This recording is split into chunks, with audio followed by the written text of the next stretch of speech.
Kramer leaned back. You can see the situation. How can we deal with a factor like this? The perfect variable, perfect. Prediction should still be possible. A living thing still acts from necessity, the same as inanimate material. But the cause-effect chain is more subtle. There are more factors to be considered. The difference is quantitative, I think. The reaction of the living organism parallels natural causation, but with greater complexity. Gross and Kramer looked up at the board plates, suspended on the wall, still dripping, the images hardening into place. Kramer traced a line with his pencil. See that? It's a pseudopodium. They're alive and so far, a weapon we can't beat. No mechanical system can compete with that, simple or intricate. We'll have to scrap the Johnson control and find something else. Meanwhile, the war continues as it is. Stalemate.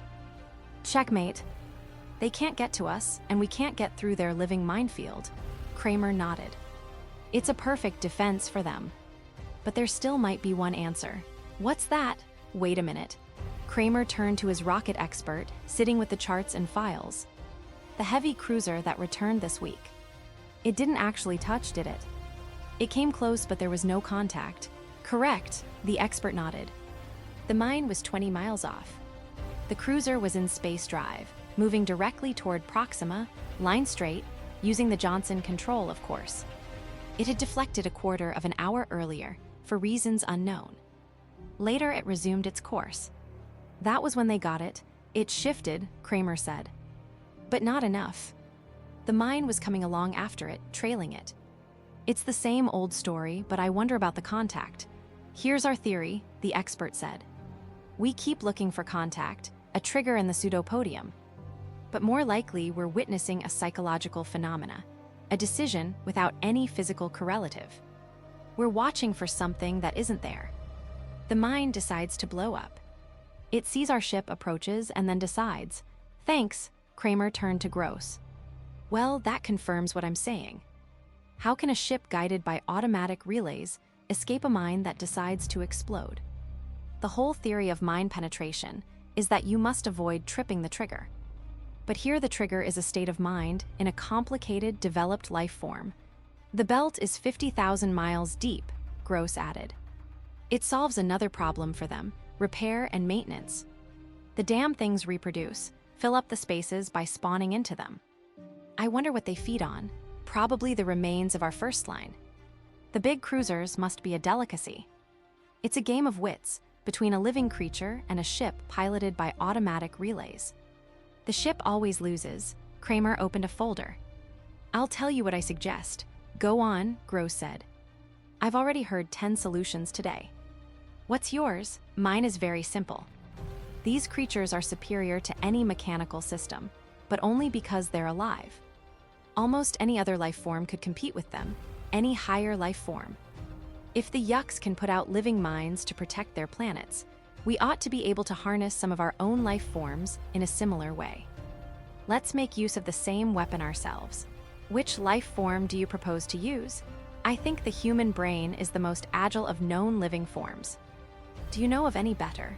But no human being can withstand outspace travel. A human pilot would be dead of heart failure long before the ship got anywhere near Proxima. But we don't need the whole body, Kramer said. We need only the brain. What? The problem is to find a person of high intelligence who would contribute in the same manner that eyes and arms are volunteered. But a brain? Technically, it could be done. Brains have been transferred several times when body destruction made it necessary.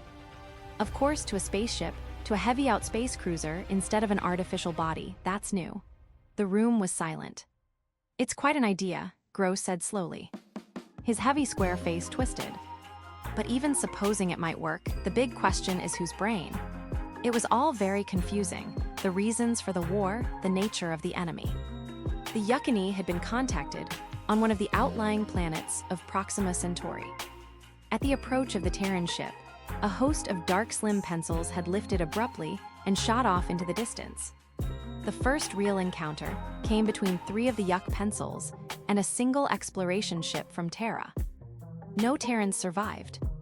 After that, it was all out war, with no holds barred.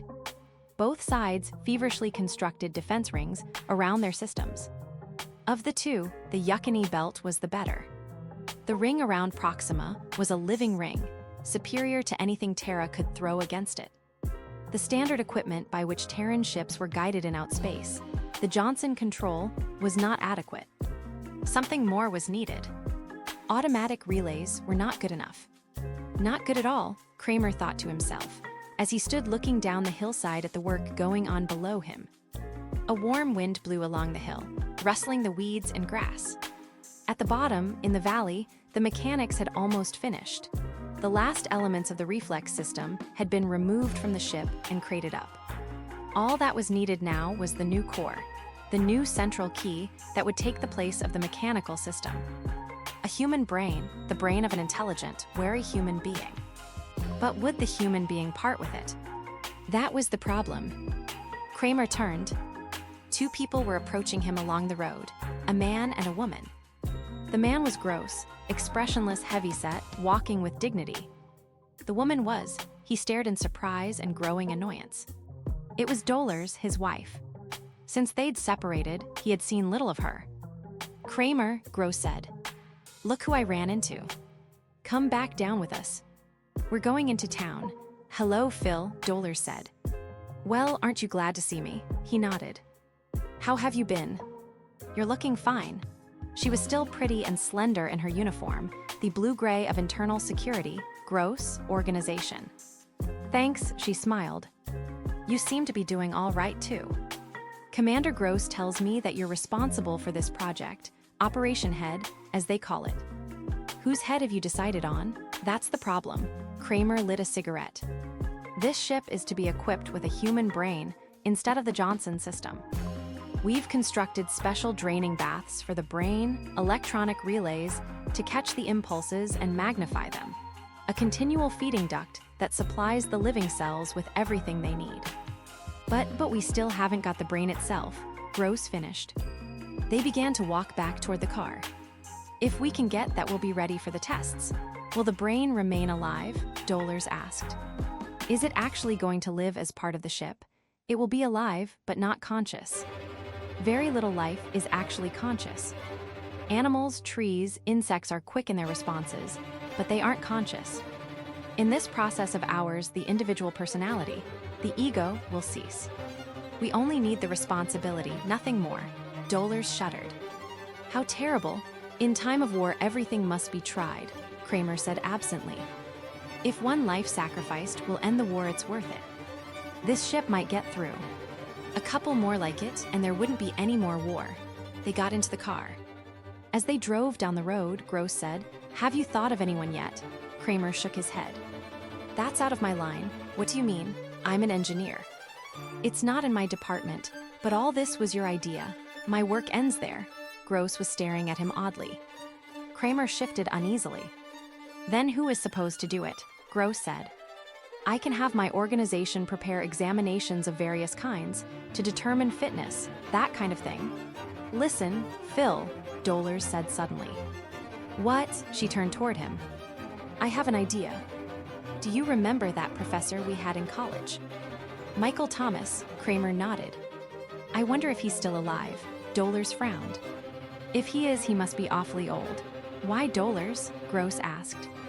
Perhaps an old person who didn't have much time left, but whose mind was still clear and sharp. Professor Thomas. Kramer rubbed his jaw. He certainly was a wise old duck. But could he still be alive? He must have been 70 then. We could find that out, Gross said. I could make a routine check. What do you think? Dolores said. If any human mind could outwit those creatures. I don't like the idea, Kramer said. In his mind, an image had appeared. The image of an old man sitting behind a desk, his bright, gentle eyes moving about the classroom. The old man leaning forward, a thin hand raised. Keep him out of this, Kramer said. What's wrong? Gross looked at him curiously. It's because I suggested it, Dolores said. No, Kramer shook his head. It's not that. I didn't expect anything like this. Somebody I knew, a man I studied under. I remember him very clearly. He was a very distinct personality. Good, Gross said. He sounds fine. We can't do it. We're asking his death. This is war, Gross said, and war doesn't wait on the needs of the individual. You said that yourself. Surely he'll volunteer, we can keep it on that basis. He may already be dead, Dolores murmured. We'll find that out, Gross said, speeding up the car. They drove the rest of the way in silence. For a long time, the two of them stood studying the small wood house, overgrown with ivy, set back on the lot behind an enormous oak. The little town was silent and sleepy. Once in a while, a car moved slowly along the distant highway, but that was all. This is the place, Gross said to Kramer. He folded his arms. Quite a quaint little house. Kramer said nothing. The two security agents behind them were expressionless. Gross started toward the gate.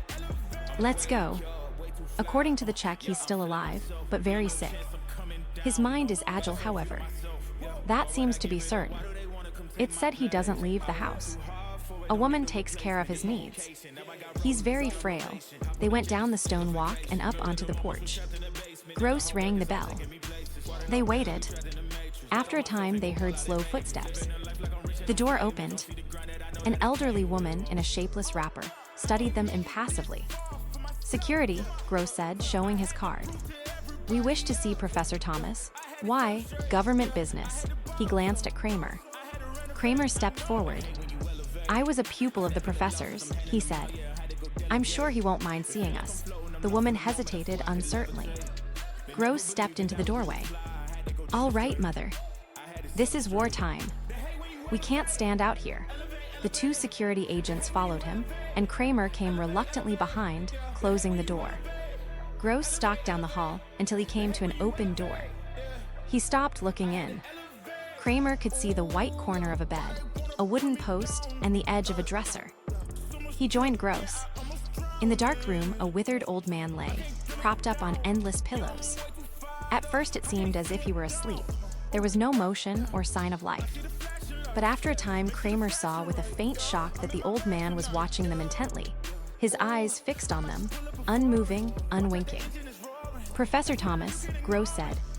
I'm Commander Gross of Security. This man with me is perhaps known to you, the faded eyes fixed on Kramer. I know him. Philip Kramer. You've grown heavier, boy. The voice was feeble, the rustle of dry ashes. Is it true you're married now? Yes. I married Dolores French. You remember her? Kramer came toward the bed. But we're separated. It didn't work out very well. Our careers, what we came here about, Professor, Gross began, but Kramer cut him off with an impatient wave. Let me talk. Can't you and your men get out of here long enough to let me talk to him? Gross swallowed. All right, Kramer, he nodded to the two men. The three of them left the room, going out into the hall and closing the door after them. The old man in the bed watched Kramer silently. I don't think much of him, he said at last. I've seen his type before. What's he want? Nothing. He just came along. Can I sit down? Kramer found a stiff upright chair beside the bed. If I'm bothering you, no. I'm glad to see you again, Philip. After so long. I'm sorry your marriage didn't work out. How have you been?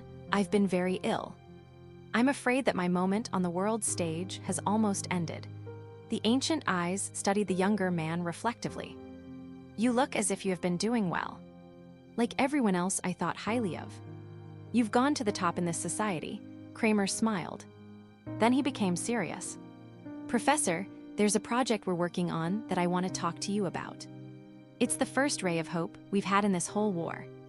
If it works, we may be able to crack the Yuck defenses, get some ships into their system.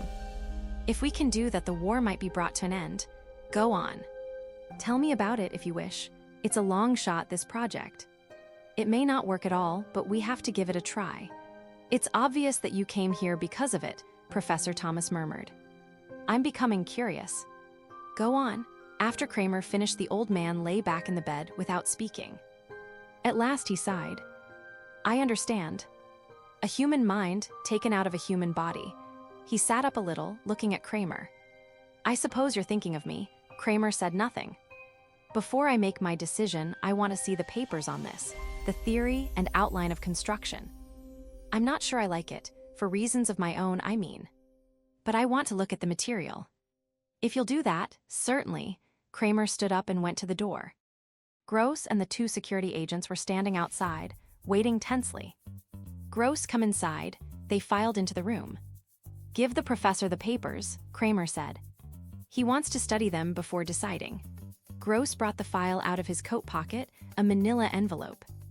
He handed it to the old man on the bed. Here it is, Professor. You're welcome to examine it. Will you give us your answer as soon as possible? We're very anxious to begin, of course. I'll give you my answer when I've decided. He took the envelope with a thin, trembling hand. My decision depends on what I find out from these papers. If I don't like what I find, then I will not become involved with this work in any shape or form. He opened the envelope with shaking hands. I'm looking for one thing. What is it? Gross said. That's my affair. Leave me a number by which I can reach you when I've decided. Silently, Gross put his card down on the dresser. As they went out, Professor Thomas was already reading the first of the papers, the outline of the theory. Kramer sat across from Dale Winter, his second in line. What then? Winter said. He's going to contact us. Kramer scratched with a drawing pen on some paper. I don't know what to think. What do you mean? Winter's good-natured face was puzzled. Look, Kramer stood up, pacing back and forth, his hands in his uniform pockets. He was my teacher in college. I respected him as a man, as well as a teacher. He was more than a voice, a talking book. He was a person, a calm, kindly person I could look up to. I always wanted to be like him, someday. Now look at me, so, look at what I'm asking. I'm asking for his life, as if he were some kind of laboratory animal kept around in a cage, not a man, a teacher at all. Do you think he'll do it? I don't know. Kramer went to the window. He stood looking out. In a way, I hope not. But if he doesn't, then we'll have to find somebody else. I know. There would be somebody else. Why did Dolores have to? The vidphone rang. Kramer pressed the button. This is Gross. The heavy features formed. The old man called me. Professor Thomas. What did he say? He knew. He could tell already by the sound of Gross' voice. He said he'd do it. I was a little surprised myself, but apparently he means it. We've already made arrangements for his admission to the hospital. His lawyer is drawing up the statement of liability. Kramer only half heard. He nodded wearily. All right. I'm glad. I suppose we can go ahead then. You don't sound very glad. I wonder why he decided to go ahead with it. He was very certain about it. Gross sounded pleased. He called me quite early. I was still in bed. You know, this calls for a celebration. Sure, Kramer said. It sure does. Toward the middle of August, the project neared completion. They stood outside in the hot autumn heat, looking up at the sleek metal sides of the ship. Gross thumped the metal with his hand. Well, it won't be long. We can begin the test anytime. Tell us more about this, an officer in gold braid said. It's such an unusual concept. Is there really a human brain inside the ship? A dignitary asked, a small man in a rumpled suit. And the brain is actually alive. Gentlemen, this ship is guided by a living brain instead of the usual Johnson relay control system. But the brain is not conscious. It will function by reflex only. The practical difference between it and the Johnson system is this. A human brain is far more intricate than any man-made structure, and its ability to adapt itself to a situation, to respond to danger, is far beyond anything that could be artificially built. Gross paused, cocking his ear. The turbines of the ship were beginning to rumble, shaking the ground under them with a deep vibration. Kramer was standing a short distance away from the others, his arms folded, watching silently. At the sound of the turbines, he walked quickly around the ship to the other side. A few workmen were clearing away the last of the waste, the scraps of wiring and scaffolding. They glanced up at him and went on hurriedly with their work. Kramer mounted the ramp and entered the control cabin of the ship. Winter was sitting at the controls with a pilot from space transport. How's it look? Kramer asked. All right, Winter got up. He tells me that it would be best to take off manually. The robot controls, Winter hesitated. I mean, the built-in controls can take over later on in space. That's right, the pilot said. It's customary with the Johnson system, and so in this case we should. Can you tell anything yet? Kramer asked. No, the pilot said slowly. I don't think so. I've been going over everything. It seems to be in good order. There's only one thing I wanted to ask you about. He put his hand on the control board. There are some changes here I don't understand. Changes? Alterations from the original design.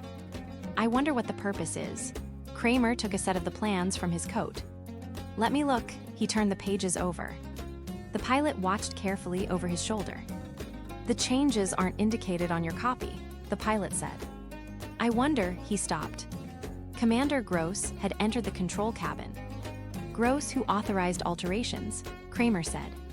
Some of the wiring has been changed. Why, your old friend? Gross signaled to the field tower through the window. My old friend, the professor. He took quite an active interest. Gross turned to the pilot. Let's get going. We have to take this out, past gravity for the tests they tell me. Well, perhaps it's for the best. Are you ready? Sure. The pilot sat down and moved some of the controls around. Anytime, go ahead then, Gross said. The professor, Kramer began, but at that moment there was a tremendous roar and the ship leaped under him. He grasped one of the wall holds and hung on as best he could. The cabin was filling with a steady throbbing, the raging of the jet turbines underneath them. The ship leaped. Kramer closed his eyes and held his breath. They were moving out into space, gaining speed each moment. Well, what do you think? Winter said nervously. Is it time yet? A little longer, Kramer said. He was sitting on the floor of the cabin, down by the control wiring. He had removed the metal covering plate, exposing the complicated maze of relay wiring. He was studying it, comparing it to the wiring diagrams. What's the matter? Gross said. These changes. I can't figure out what they're for. The only pattern I can make out is that for some reason. Let me look, the pilot said. He squatted down beside Kramer. You were saying, see this lid here. Originally, it was switch controlled.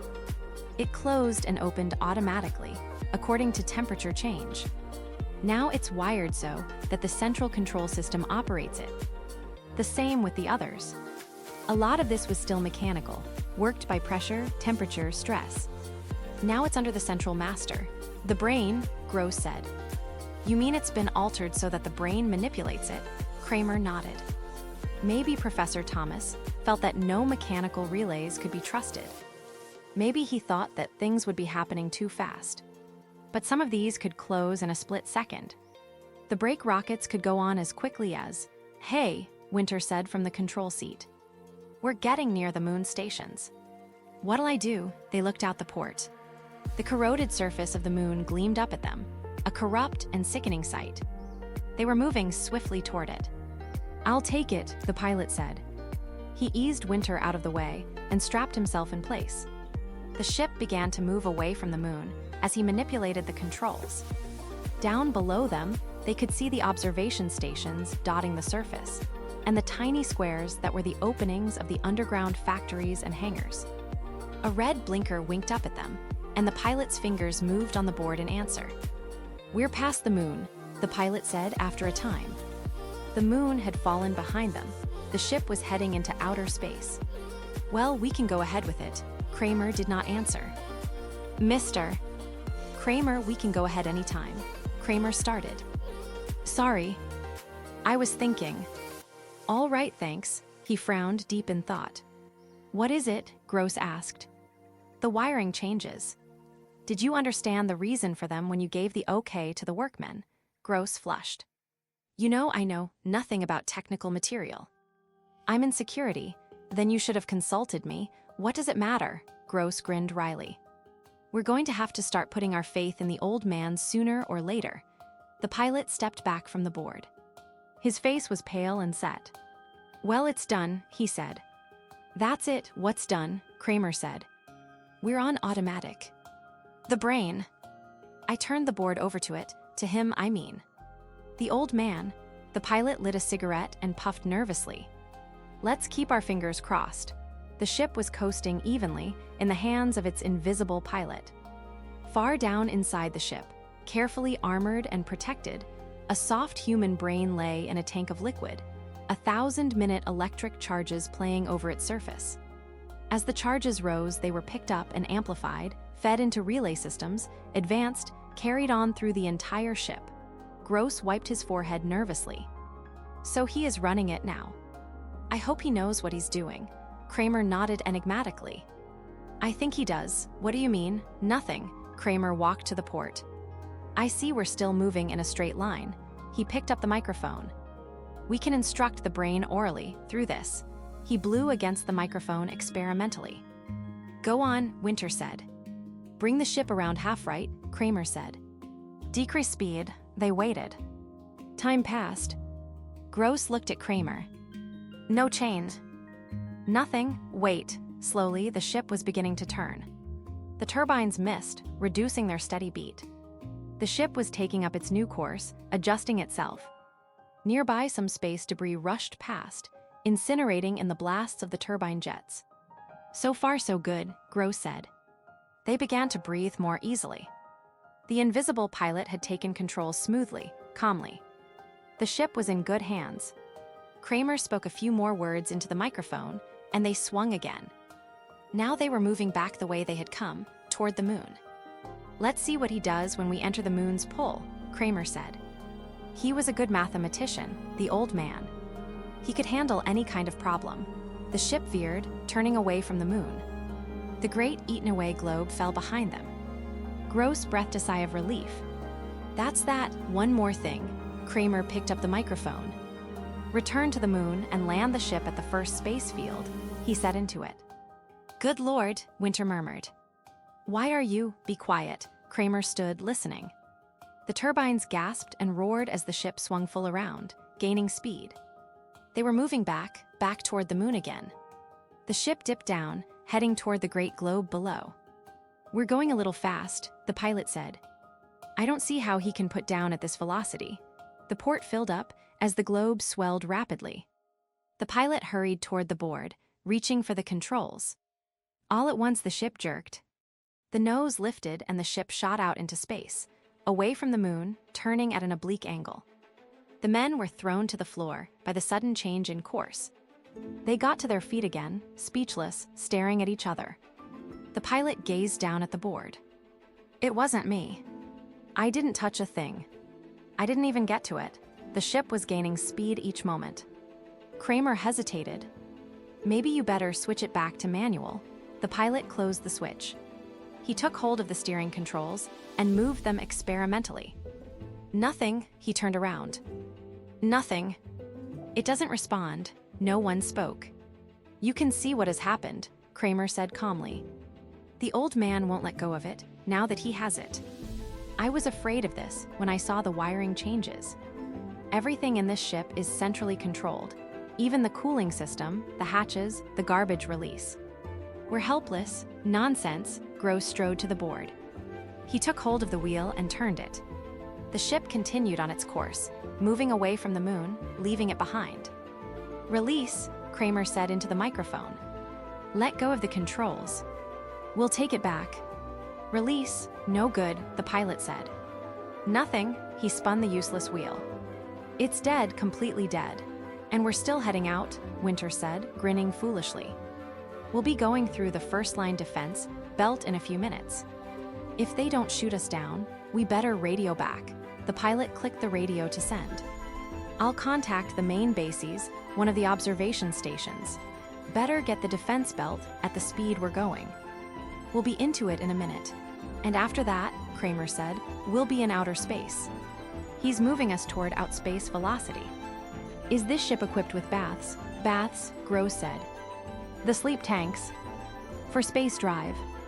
We may need them if we go much faster. But good God, where are we going? Gross said. Where's he taking us? The pilot obtained contact. This is Dwight on ship, he said. We're entering the defense zone at high velocity. Don't fire on us. Turn back, the impersonal voice came through the speaker. You're not allowed in the defense zone. We can't. We've lost control. Lost control? This is an experimental ship. Gross took the radio. This is Commander Gross, security. We're being carried into outer space. There's nothing we can do. Is there any way that we can be removed from the ship? A hesitation. We have some fast pursuit ships that could pick you up if you wanted to jump. The chances are good they'd find you. Do you have space flares? We do, the pilot said. Let's try it. Abandoned ship, Kramer said. If we leave now, we'll never see it again. What else can we do? We're gaining speed all the time. Do you propose that we stay here? No, Kramer shook his head. Damn it, there ought to be a better solution. Could you contact him? Winter asked. The old man. Try to reason with him. It's worth a chance, Gross said. Try it, all right. Kramer took the microphone. He paused a moment. Listen. Can you hear me? This is Phil Kramer. Can you hear me, Professor? Can you hear me? I want you to release the controls. There was silence. This is Kramer, Professor. Can you hear me? Do you remember who I am? Do you understand who this is? Above the control panel, the wall speaker made a sound, a sputtering static. They looked up. Can you hear me, Professor? This is Philip Kramer. I want you to give the ship back to us. If you can hear me, release the controls. Let go, Professor. Let go, static. A rushing sound like the wind. They gazed at each other. There was silence for a moment. It's a waste of time, Gross said. No, listen, the sputter came again. Then, mixed with the sputter, almost lost in it, a voice came, toneless, without inflection, a mechanical, lifeless voice from the metal speaker in the wall, above their heads. Is it you, Philip? I can't make you out. Darkness. Who's there? With you, it's me, Kramer. His fingers tightened against the microphone handle. You must release the controls, Professor. We have to get back to Terra. You must, silence. Then the faint, faltering voice came again, a little stronger than before. Kramer. Everything's so strange. I was right, though. Consciousness, result of thinking. Necessary result. Cognito ergo sum. Retain conceptual ability. Can you hear me? Yes, Professor. I altered the wiring. Control. I was fairly certain. I wonder if I can do it. Try. Suddenly, the air conditioning snapped into operation. It snapped abruptly off again. Down the corridor, a door slammed. Something thudded. The men stood listening. Sounds came from all sides of them, switches shutting, opening. The lights blinked off. They were in darkness. The lights came back on, and at the same time, the heating coils dimmed and faded.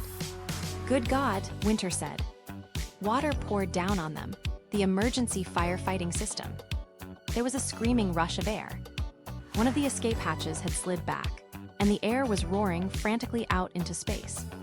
The hatch banged closed. The ship subsided into silence. The heating coils glowed into life. As suddenly as it had begun, the weird exhibition ceased. I can do everything, the dry, toneless voice came from the wall speaker. It is all controlled. Kramer, I wish to talk to you. I've been thinking. I haven't seen you in many years. A lot to discuss. You've changed, boy. We have much to discuss. Your wife, the pilot grabbed Kramer's arm. There's a ship standing off our bow. Look, they ran to the port. A slender, pale craft was moving along with them, keeping pace with them. It was signal blinking. A Terran pursuit ship, the pilot said. Let's jump. They'll pick us up. Suits, he ran to a supply cupboard and turned the handle. The door opened, and he pulled the suits out onto the floor. Hurry, Gross said. A panic seized them. They dressed frantically, pulling the heavy garments over them. Winter staggered to the escape hatch and stood by it, waiting for the others. They joined him, one by one. Let's go, Gross said. Open the hatch, Winter tugged at the hatch. Help me, they grabbed hold, tugging together. Nothing happened. The hatch refused to budge. Get a crowbar, the pilot said. Hasn't anyone got a blaster? Gross looked frantically around. Damn it, blast it open. Pull, Kramer grated. Pull together. Are you at the hatch? The toneless voice came, drifting and eddying through the corridors of the ship. They looked up, staring around them. I sensed something nearby, outside. A ship. You are leaving, all of you. Kramer, you are leaving too. Very unfortunate. I had hoped we could talk. Perhaps at some other time you might be induced to remain. Open the hatch, Kramer said, staring up at the impersonal walls of the ship. For God's sake, open it. There was silence and endless pause. Then very slowly, the hatch slid back. The air screamed out, rushing past them into space. One by one, they leaped, one after the other, propelled away by the repulsive material of the suits. A few minutes later, they were being hauled aboard the pursuit ship. As the last one of them was lifted through the port, their own ship pointed itself suddenly upward and shot off at tremendous speed. It disappeared. Kramer removed his helmet, gasping. Two sailors held onto him and began to wrap him in blankets. Gross sipped a mug of coffee, shivering. It's gone, Kramer murmured. I'll have an alarm sent out, Gross said. What's happened to your ship? A sailor asked curiously. It sure took off in a hurry. Who's on it? We'll have to have it destroyed, Gross went on, his face grim. It's got to be destroyed. There's no telling what he has in mind. Gross sat down weakly on a metal bench. What a close call for us. We were so damn trusting. What could he be planning? Kramer said, half to himself. It doesn't make sense. I don't get it. As the ship sped back toward the moon base, they sat around the table in the dining room, sipping hot coffee and thinking, not saying very much. Look here, Gross said at last. What kind of man was Professor Thomas? What do you remember about him? Kramer put his coffee mug down. It was 10 years ago. I don't remember much. It's vague. He let his mind run back over the years. He and Dolores had been at Hunt College together, in physics and the life sciences. The college was small and set back away from the momentum of modern life. He had gone there because it was his hometown, and his father had gone there before him. Professor Thomas had been at the college a long time, as long as anyone could remember. He was a strange old man, keeping to himself most of the time. There were many things that he disapproved of, but he seldom said what they were. Do you recall anything that might help us? Gross asked. Anything that would give us a clue as to what he might have in mind. Kramer nodded slowly. I remember one thing. One day he and the professor had been sitting together in the school chapel, talking leisurely. Well, you'll be out of school soon, the professor had said. What are you going to do? Work at one of the government research projects, I suppose. And eventually. What's your ultimate goal? Kramer had smiled. The question is unscientific. It presupposes such things as ultimate ends. Suppose instead along these lines, then, what if there were no war and no government research projects? What would you do then? I don't know. But how can I imagine a hypothetical situation like that? There's been war as long as I can remember. We're geared for war. I don't know what I'd do. I suppose I'd adjust, get used to it. The professor had stared at him. Oh, you do think you'd get accustomed to it, eh? Well, I'm glad of that. And you think you could find something to do? Gross listened intently. What do you infer from this, Kramer? Not much. Except that he was against war. We're all against war, Gross pointed out. True. But he was withdrawn, set apart. He lived very simply, cooking his own meals. His wife died many years ago. He was born in Europe, in Italy. He changed his name when he came to the United States. He used to read Dante and Milton. He even had a Bible. Very anachronistic, don't you think? Yes, he lived quite a lot in the past. He found an old phonograph and records, and he listened to the old music. You saw his house, how old-fashioned it was. Did he have a file? Winter asked Gross. With security. No, none at all. As far as we could tell, he never engaged in political work, never joined anything, or even seemed to have strong political convictions. No, Kramer agreed. About all he ever did was walk through the hills. He liked nature. Nature can be of great use to a scientist, Gross said. There wouldn't be any science without it. Kramer, what do you think his plan is, taking control of the ship and disappearing? Winter said. Maybe the transfer made him insane, the pilot said. Maybe there's no plan, nothing rational at all. But he had the ship rewired, and he had made sure that he would retain consciousness and memory before he even agreed to the operation. He must have had something planned from the start.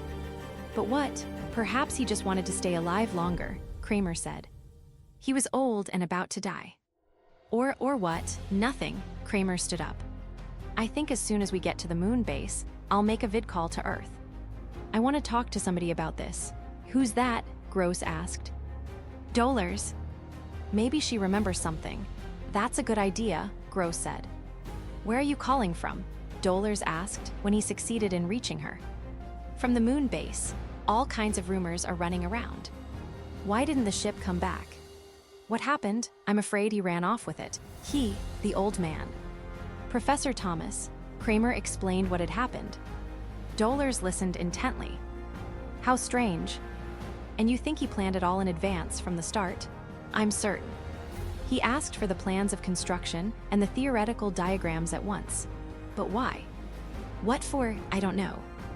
Look, Dolores. What do you remember about him? Is there anything that might give a clue to all this? Like what? I don't know. That's the trouble. On the vid screen, Dolores knitted her brow.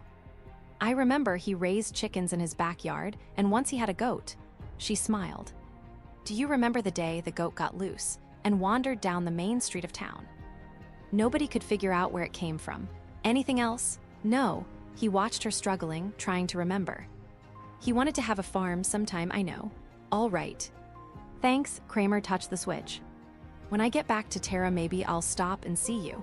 Let me know how it works out. He cut the line, and the picture dimmed and faded.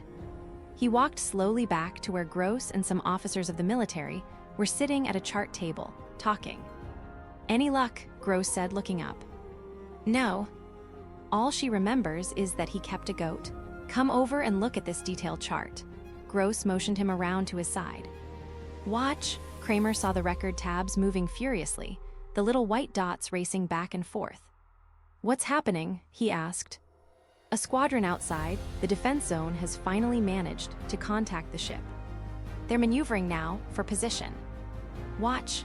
The white counters were forming a barrel formation around a black dot that was moving steadily across the board, away from the central position. As they watched, the white dots constricted around it. They're ready to open fire, a technician at the board said. Commander, what shall we tell them to do? Gross hesitated. I hate to be the one who makes the decision. When it comes right down to it, it's not just a ship, Kramer said. It's a man, a living person. A human being is up there, moving through space.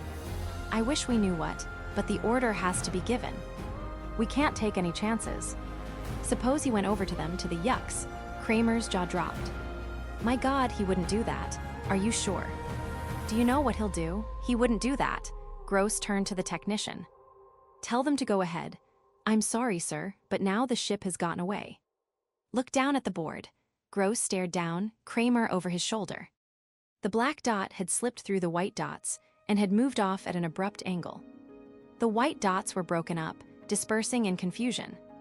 He's an unusual strategist, one of the officers said. He traced the line. It's an ancient maneuver, an old Prussian device, but it worked. The white dots were turning back. Too many yuck ships out that far, Gross said. Well, that's what you get when you don't act quickly. He looked up coldly at Kramer. We should have done it when we had him. Look at him go. He jabbed a finger at the rapidly moving black dot. The dot came to the edge of the board and stopped. It had reached the limit of the chartered area. See, now what? Kramer thought, watching. So the old man had escaped the cruisers and gotten away. He was alert, all right. There was nothing wrong with his mind. Or with his ability to control his new body. The ship was a new body for him. He had traded in the old dying body, withered and frail, for this hulking frame of metal and plastic, turbines and rocket jets. He was strong now. Strong and big. The new body was more powerful than 1,000 human bodies. But how long would it last him? The average life of a cruiser was only 10 years. With careful handling, he might get 20 out of it, before some essential part failed and there was no way to replace it. And then, what then? What would he do when something failed and there was no one to fix it for him? That would be the end. Someplace far out in the cold darkness of space, the ship would slow down, silent and lifeless, to exhaust its last heat into the eternal timelessness of outer space. Or perhaps it would crash on some barren asteroid, burst into a million fragments. It was only a question of time. "Your wife didn't remember anything," Gross said. "I told you."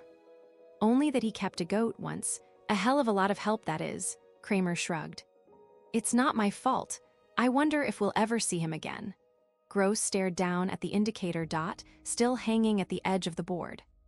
"I wonder if he'll ever move back this way." "I wonder too," Kramer said. That night Kramer lay in bed, tossing from side to side, unable to sleep. The moon gravity, even artificially increased, was unfamiliar to him, and it made him uncomfortable. 1,000 thoughts wandered loose in his head as he lay, fully awake. What did it all mean? What was the professor's plan? Maybe they would never know. Maybe the ship was gone for good. The old man had left forever, shooting into outer space. They might never find out why he had done it, what purpose, if any, had been in his mind. Kramer sat up in bed. He turned on the light and lit a cigarette. His quarters were small, a metal-lined bunk room, part of the moon station base. The old man had wanted to talk to him. He had wanted to discuss things, hold a conversation, but in the hysteria and confusion, all they had been able to think of was getting away. The ship was rushing off with them, carrying them into outer space. Kramer set his jaw. Could they be blamed for jumping? They had no idea where they were being taken, or why. They were helpless, caught in their own ship, and the pursuit ship standing by waiting to pick them up was their only chance. Another half hour, and it would have been too late. But what had the old man wanted to say? What had he intended to tell him, in those first confusing moments when the ship around them had come alive, each metal strut and wire suddenly animate, the body of a living creature, a vast metal organism? It was weird, unnerving. He could not forget it, even now. He looked around the small room uneasily. What did it signify, the coming to life of metal and plastic? All at once they had found themselves inside a living creature, in its stomach, like Jonah inside the whale. It had been alive, and it had talked to them, talked calmly and rationally as it rushed them off, faster and faster into outer space. The wall speaker and circuit had become the vocal cords and mouth, the wiring the spinal cord and nerves, the hatches and relays and circuit breakers the muscles. They had been helpless, completely helpless. The ship had, in a brief second, stolen their power away from them and left them defenseless, practically at its mercy. It was not right, it made him uneasy. All his life he had controlled machines, bent nature, and the forces of nature to man and man's needs. The human race had slowly evolved until it was in a position to operate things, run them as it saw fit. Now all at once it had been plunged back down the ladder again, prostrate before a power against which they were children. Kramer got out of bed. He put on his bathrobe and began to search for a cigarette. While he was searching, the vidphone rang. He snapped the vidphone on. Yes, the face of the immediate monitor appeared. A call from Terra, Mr. Kramer. An emergency call. Emergency call. For me. Put it through. Kramer came awake, brushing his hair back out of his eyes. Alarm plucked at him. From the speaker, a strange voice came. Philip Kramer. Is this Kramer? Yes. Go on. This is General Hospital, New York City, Terra.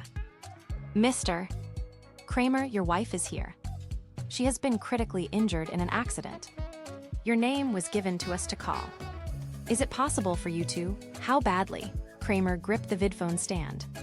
Is it serious? Yes, it's serious, Mr. Kramer. Are you able to come here? The quicker you can come, the better. Yes, Kramer nodded. I'll come.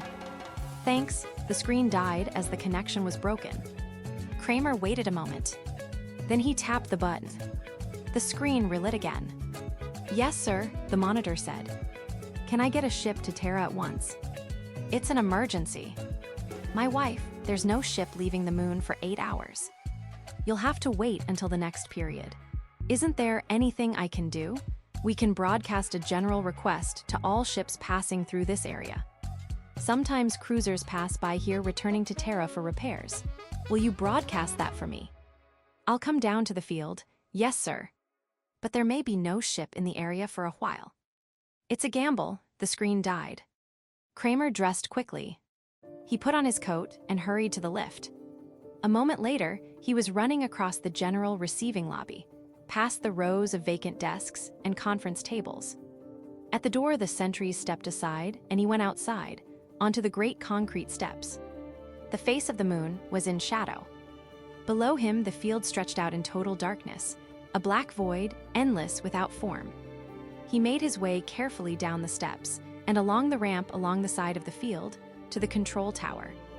A faint row of red lights showed him the way. 2 soldiers challenged him at the foot of the tower, standing in the shadows, their guns ready. Kramer, yes, a light was flashed in his face. Your call has been sent out already. Any luck? Kramer asked. There's a cruiser nearby that has made contact with us. It has an injured jet and is moving slowly back toward Terra, away from the line. Good. Kramer nodded, a flood of relief rushing through him. He lit a cigarette and gave one to each of the soldiers. The soldiers lit up. Sir, one of them asked, is it true about the experimental ship? What do you mean? It came to life and ran off? No, not exactly, Kramer said. It had a new type of control system, instead of the Johnson units. It wasn't properly tested. But sir, one of the cruisers that was there got up close to it, and a buddy of mine says this ship acted funny. He never saw anything like it. It was like when he was fishing once on Terra, in Washington state, fishing for bass. The fish were smart, going this way and that. Here's your cruiser, the other soldier said. Look, an enormous vague shape was setting slowly down onto the field. They could make nothing out, but its row of tiny green blinkers. Kramer stared at the shape. Better hurry, sir, the soldiers said. They don't stick around here very long. Thanks. Kramer loped across the field, toward the black shape that rose up above him, extended across the width of the field. The ramp was down from the side of the cruiser, and he caught hold of it. The ramp rose, and a moment later Kramer was inside the hold of the ship. The hatch slid shut behind him. As he made his way up the stairs to the main deck, the turbines roared up from the moon, out into space. Kramer opened the door to the main deck. He stopped suddenly, staring around him in surprise. There was nobody in sight. The ship was deserted. Good God, he said. Realization swept over him, numbing him. He sat down on a bench, his head swimming. Good God, the ship roared out into space, leaving the moon and Terra farther behind each moment. And there was nothing he could do. So it was you who put the call through, he said at last. It was you who called me on the vidphone, not any hospital on Terra. It was all part of the plan. He looked up and around him. And Dolores is really. Your wife is fine, the wall speaker above him said tonelessly. It was a fraud. I am sorry to trick you that way, Philip, but it was all I could think of. Another day, and you would have been back on Terra. I don't want to remain in this area any longer than necessary. They have been so certain of finding me out in deep space that I have been able to stay here without too much danger. But even the purloined letter was found eventually. Kramer smoked his cigarette nervously. What are you going to do? Where are we going? First, I want to talk to you. I have many things to discuss. I was very disappointed when you left me, along with the others. I had hoped that you would remain. The dry voice chuckled. Remember how we used to talk in the old days, you and I? That was a long time ago. The ship was gaining speed. It plunged through space at tremendous speed, rushing through the last of the defense zone and out beyond. A rush of nausea made Kramer bend over for a moment. When he straightened up, the voice from the wall went on. I'm sorry to step it up so quickly, but we are still in danger. Another few moments and we'll be free. How about Yuck ships? Aren't they out here? I've already slipped away from several of them. They're quite curious about me. Curious. They sense that I'm different, more like their own organic minds. They don't like it. I believe they will begin to withdraw from this area soon. Apparently, they don't want to get involved with me. They're an odd race, Philip. I would have liked to study them closely, try to learn something about them. I'm of the opinion that they use no inert material. All their equipment and instruments are alive, in some form or other. They don't construct or build at all. The idea of making is foreign to them. They utilize existing forms. Even their ships. Where are we going? Kramer said. I want to know where you are taking me. Frankly, I'm not certain. You're not certain? I haven't worked some details out. There are a few vague spots in my program still. But I think that in a short while I'll have them ironed out. What is your program? Kramer said. It's really very simple. But don't you want to come into the control room and sit? The seats are much more comfortable than that metal bench. Kramer went into the control room and sat down at the control board. Looking at the useless apparatus made him feel strange. What's the matter? The speaker above the board rasped. Kramer gestured helplessly. I'm powerless. I can't do anything. And I don't like it. Do you blame me? No. No, I don't blame you. But you'll get your control back soon. Don't worry. This is only a temporary expedient, taking you off this way. It was something I didn't contemplate. I forgot that orders would be given out to shoot me on sight. It was a gross idea. I don't doubt that. My conception, my plan, came to me as soon as you began to describe your project, that day at my house. I saw at once that you were wrong. You people have no understanding of the mind at all. I realized that the transfer of a human brain from an organic body to a complex artificial spaceship would not involve the loss of the intellectualization faculty of the mind. When a man thinks, he is. When I realized that, I saw the possibility of an age-old dream becoming real. I was quite elderly when I first met you, Philip. Even then, my lifespan had come pretty much to its end. I could look ahead to nothing but death, and with it the extinction of all my ideas. I had made no mark on the world, none at all. My students, one by one, passed from me into the world to take up jobs in the great research project, the search for better and bigger weapons of war. The world has been fighting for a long time, first with itself, then with the Martians, then with these beings from Proxima Centauri, whom we know nothing about. The human society has evolved war as a cultural institution, like the science of astronomy or mathematics. War is a part of our lives, a career, a respected vocation. Bright, alert young men and women move into it, putting their shoulders to the wheel as they did in the time of Nebuchadnezzar. It has always been so. But is it innate in mankind? I don't think so. No social custom is innate. There were many human groups that did not go to war. The Eskimos never grasped the idea at all, and the American Indians never took to it well. But these dissenters were wiped out, and a cultural pattern was established that became the standard for the whole planet. Now it has become ingrained in us. But if someplace along the line, some other way of settling problems had arisen and taken hold, something different than the massing of men and material too? What's your plan? Kramer said. I know the theory. It was part of one of your lectures. Yes, buried in a lecture on plant selection, as I recall. When you came to me with this proposition, I realized that perhaps my conception could be brought to life, after all. If my theory were right that war is only a habit, not an instinct, a society built up apart from Terra with a minimum of cultural roots might develop differently. If it failed to absorb our outlook, if it could start out on another foot, it might not arrive at the same point to which we have come. A dead end, with nothing but greater and greater wars in sight, until nothing is left but ruin and destruction everywhere. Of course, there would have to be a watcher to guide the experiment, at first. A crisis would undoubtedly come very quickly, probably in the second generation. Cain would arise almost at once. You see, Kramer, I estimate that if I remain at rest most of the time, on some small planet or moon, I may be able to keep functioning for almost 100 years. That would be time enough, sufficient to see the direction of the new colony. After that, well, after that it would be up to the colony itself. Which is just as well, of course. Man must take control eventually, on his own.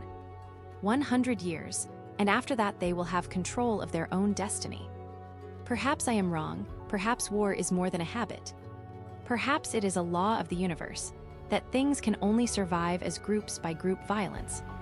But I'm going ahead and taking the chance that it is only a habit, that I'm right, that war is something we're so accustomed to that we don't realize it is a very unnatural thing. Now as to the place. I'm still a little vague about that. We must find the place still. That's what we're doing now. You and I are going to inspect a few systems off the beaten path. Planets where the trading prospects are low enough to keep Terran ships away. I know of one planet that might be a good place. It was reported by the Fairchild expedition in their original manual. We may look into that for a start. The ship was silent. Kramer sat for a time, staring down at the metal floor under him. The floor throbbed dully with the motion of the turbines. At last he looked up. You might be right. Maybe our outlook is only a habit. Kramer got to his feet. But I wonder if something has occurred to you. What is that? If it's such a deeply ingrained habit, going back thousands of years, how are you going to get your colonists to make the break, leave Terra and Terran customs? How about this generation, the first ones, the people who found the colony? I think you're right that the next generation would be free of all this. If there were he grinned. An old man above to teach them something else instead. Kramer looked up at the wall speaker. How are you going to get the people to leave Terra and come with you? If by your own theory, this generation can't be saved, it all has to start with the next. The wall speaker was silent. Then it made a sound, the faint dry chuckle. I'm surprised at you, Philip. Settlers can be found. We won't need many, just a few. The speaker chuckled again. I'll acquaint you with my solution. At the far end of the corridor, a door slid open. There was sound, a hesitant sound. Kramer turned. Dolores? Dolores. Kramer stood uncertainly, looking into the control room. She blinked in amazement. Phil, what are you doing here? What's going on? They stared at each other. What's happening? Dolores said. I received a vid call that you had been hurt in a lunar explosion. The wall speaker rasped into life. You see, Philip, that problem is already solved. We don't really need so many people. Even a single couple might do. Kramer nodded slowly. I see, he murmured thickly. Just one couple. One man and woman. They might make it all right if there were someone to watch and see that things went as they should. There will be quite a few things I can help you with, Philip. Quite a few.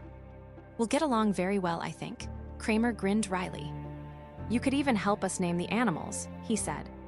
I understand that's the first step. I'll be glad to, the toneless, impersonal voice said.